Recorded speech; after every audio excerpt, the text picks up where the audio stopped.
দর্শক আইয়া বিপদ করে গেছিলাম, লাস্ট টাকা পাইছিলাম না, না পাওয়ানে বাঘ নাইছিলাম, আগায় নিতে আইসেন খান্দার গাঁও।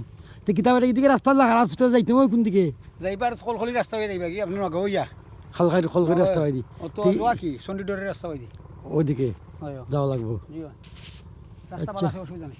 ওই লোক টিনের উড়া ছায়াত পইলাম গরমে আর ভালো লাগে না, বহু জায়গা গাড়ি গেছিল কি উবাইলাম তো নে লাগে না গেছো ডিমের লাগে আমার আপ্যায়ন করা আনি লাগি আমি আমি খাইতাম না, তারপরে লয়রা আচ্ছা যাই হোক নৌকা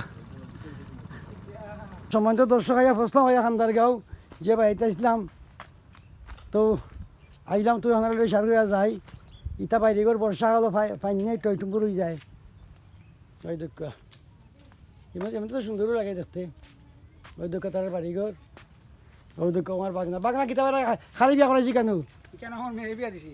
আচ্ছা তো তেল লাগে ওদিকে আইসো আমি তো আইলাম বিহার রাস্তায় ভাইয়াল যে বিহার মাঝে করছিলাম। তুমি কি ওখানে নিবা? জি আসসালামু আলাইকুম, ভালো আছেন ভাই? তুই খান্দার ওইটা কোন চত খলখলি খলখলি ইউনিয়নে পড়ছি, তে তো ওদিকে খলখলি ওটা যাইব। জি আচ্ছা যাই হোক কম দিয়া বিশ্রাটা আছে পানি, সুন্দরটা বিশ্রা আছে। সম্মানিত দর্শক তাই এই পর্যন্তই আপনার দেখাইলাম, আরও দেখাইম সামনে যে বিশ্র একটা আছে, আরও ভিডিও পাইবে আপনারা আপনারা